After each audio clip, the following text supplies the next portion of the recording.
उसको भी लोग बहुत अच्छा मानते हैं। बहुत अच्छी बात है, हम भी प्रशंसा करते हैं। जैसे कोई आदमी बैंक से रुपया निकलवाया, तो आजकल तो भाई थोड़ी मशीनों से गणना होने लग गई, ऐसा सुना है, देखा तो नहीं है, लेकिन पहले गिन गिन करके देते थे। तो जैसे किसी ने 10,000 रुपया निकलवाया और भूल से कोई उसके हाथ में 10,000 की जगह 11,000 चला गया, वो तो उस समय वो तो अपना लेके रवाना हो गया। इधर बैंक वाले भी मिलाते हैं, हर रोज हिसाब मिलाते हैं, भाई आज कितने तो जमा हुए, कितने आज खर्च हुआ, रोकड़ में कितना रहा।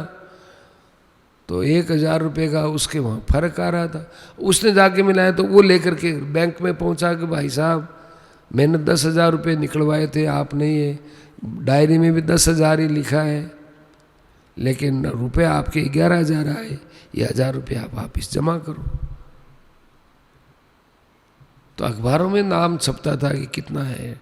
टैक्सी वालों का नाम छपता था, कोई टैक्सी में सामान रह गया हो, किसी का बटुआ रह गया हो। बहुत अच्छी बात है, धन्यवाद के पात्र है। ऐसे कोई आदमी घर में बाहर सब जगह अच्छे से अच्छा व्यवहार करे, ये अच्छा प्रचार होता है सत्संग का।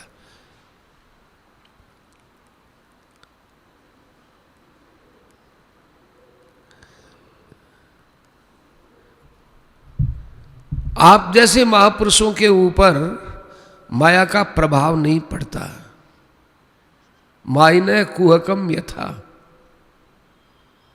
मायावी पुरुष होता है उस पर जैसे कोहरा, माने माया का कोहरा पड़ता है, कोहरे में कुछ दिखता नहीं है। वहम तो रहता है कि मैं जानता हूं, लेकिन जानता कुछ भी नहीं है। कोहरा होता है उस समय जितने एक्सीडेंट होते हैं उतने एक्सीडेंट और समय में नहीं होते, कोहरा पड़ता है। लाइट तो दिखती नहीं, लाइट जगा ही रखती है दोनों तरफ से। पास में आगे भिड़ गए तब वो लाइट क्या का दूर से दिखते ही नहीं।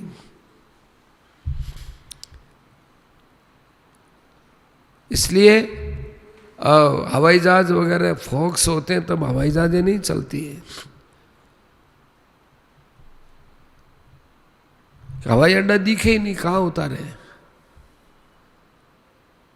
अस्तु, इसलिए उन्होंने कहा कि महाराज आप जैसे ज्ञानी महापुरुष हैं, महापुरुष क्या साक्षात भगवत रूप है, आपके ऊपर कभी भी माया का प्रभाव नहीं पड़ता। न दुष्यतानुभावस्था माई न कोई, जैसे माइक पुरुष के ऊपर कोहरे का प्रभाव पड़ता है, ऐसे आप पर नहीं पड़ सकता। क्या सृष्टि को बढ़ाते हैं आप, कैसे सृष्टि का पालन करते हैं, और कैसे सृष्टि में प्रवेश करते हैं, और कैसे सृष्टि के अलग हैं। जैसे आदमी सपना देखता है तो सपने में खुद ही सब कुछ है, खुद ही सिंह है, और खुद ही खुद को खाने के लिए दौड़ता है, और उस स्वप्न का क्रोध वाला सिंह भी वो है, डरने वाला भी वही है, भागने वाला भी वही, भगाने वाला भी वही, और चेतता है तब इन सब से अलग भी वही। ऐसे आप है महाराज। अब आपने कहा क्या वरदान मांगे? महाराज वरदान तो अब मैं ये तो नहीं कह सकता कि मैं पूर्ण ब्रह्म हूं इसलिए मुझे कोई आवश्यकता नहीं, इतनी बड़ी बात तो मैं नहीं कह सकता हूं, पर मैं एक बात कह सकता हूं, एक बात ये कह सकता हूं कि मैं आपसे भगवान में अच्युत भक्ति अच्युताम भक्ति, माने जो कभी भक्ति हिले डुले नहीं, ऐसी दृढ़ भक्ति चाहता हूं भगवान में और भगवान के प्यारे भक्तों में, दोनों में चाहता हूं, दृढ़ भक्ति चाहता हूं मैं। अब कोई कहे कि भाई आपने नारायण भगवान से भी यही कहा, तो नहीं, थोड़ी सी वहाँ माया का कुछ अंश रह गया था पूछने का, लेकिन अब देख लिया मैंने, भक्ति तो मांगे उतनी थोड़ी, और मिलेंगे तो और भी मार्कंडेय जी यही कहते, और कभी भगवान मिले कोई वरदान मांग तो वो कहेंगे कि यही दो मेरे को। जैसे कोई धनवान सेठ हो और वो देने पर तुल जाए कि लो भाई कोई भी गरीब आदमी है धान ले जाओ हमारे से, तो धान कोई ले जाएगा भी 5 किलो दूंगा एक परिवार को, तो 5 किलो ले गया। अब एक दूसरा आएगा उसी परिवार का, साहब सेठा मेरा परिवार दूसरा है।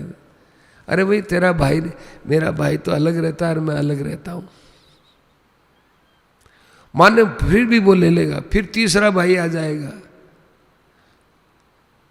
तो जैसे मांगने वाले किसी न किसी बहाने से मांगते ही रहते हैं, इसी प्रकार से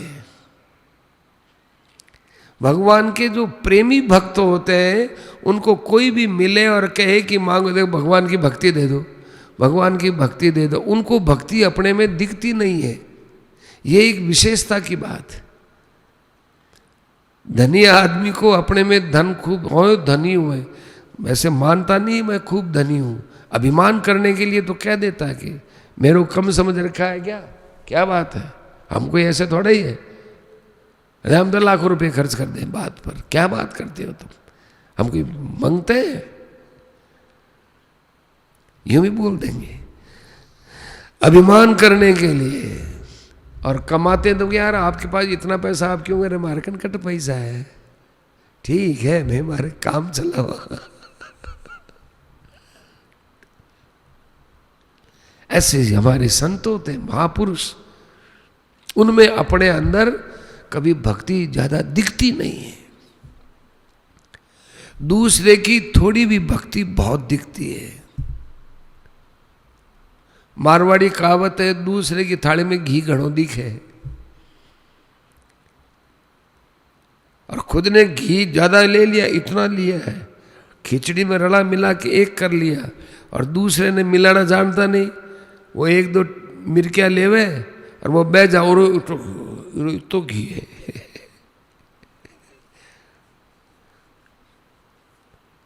और खुद ने अपना घी मिला मिलू के जा मार्कन कटे देख लो, वो है खींचड़ो, सूखो खींचड़ो है, और मेरे देखो रेड़ा पड़े अठीने, तो भाया वो मिलाणु आप जाने को नहीं। भगवान शंकर बड़े प्रसन्न हुए। भगवान शंकर ने कहा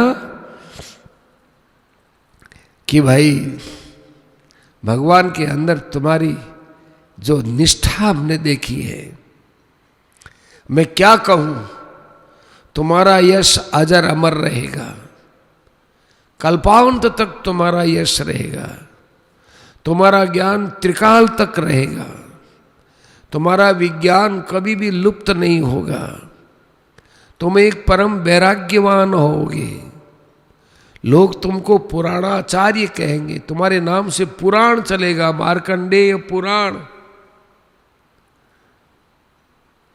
इतना कह करके वे वहां से भगवान शंकर विदा हो गए।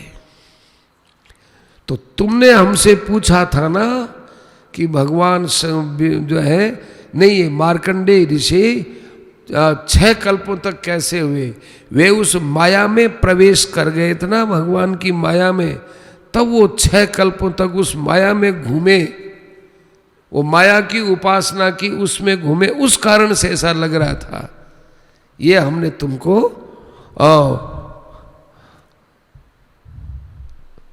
8वें तुम्हारे 8वें अध्याय में जो प्रश्न किया था उसका उत्तर दे दिया है। एतत् केचिद अविद्वांसो माया संसृतमात्मनः अनाद्यावर्तितं नृणाम कादाचित्कम प्रचक्षते। जो इस चीज को नहीं जानने वाले लोग हैं वो कहते हैं कोई मार्कंडेय हुए होंगे, प्रलय हुआ होगा। अरे प्रलय कैसे, इनके समकालीन ऋषियों के समान प्रलय होगा, तो ये भी तो जानते। तो ये प्रलय माया के प्रलय के अंदर गए थे, वास्तविक प्रलय नहीं हुआ था। इसलिए हे शौनक जी महाराज, भगवान के इस प्रभावपूर्ण लीला को और भक्त के इस प्रेम की लीला को जो व्यक्ति सुनते हैं, उनका इस संसार में कभी बंधन नहीं होता है। इस प्रकार ये आज का प्रसंग यहीं समाप्त करते हैं। शौनक जी महाराज कल दूसरा प्रश्न करेंगे। आज की कथा को यहीं विराम देते हैं।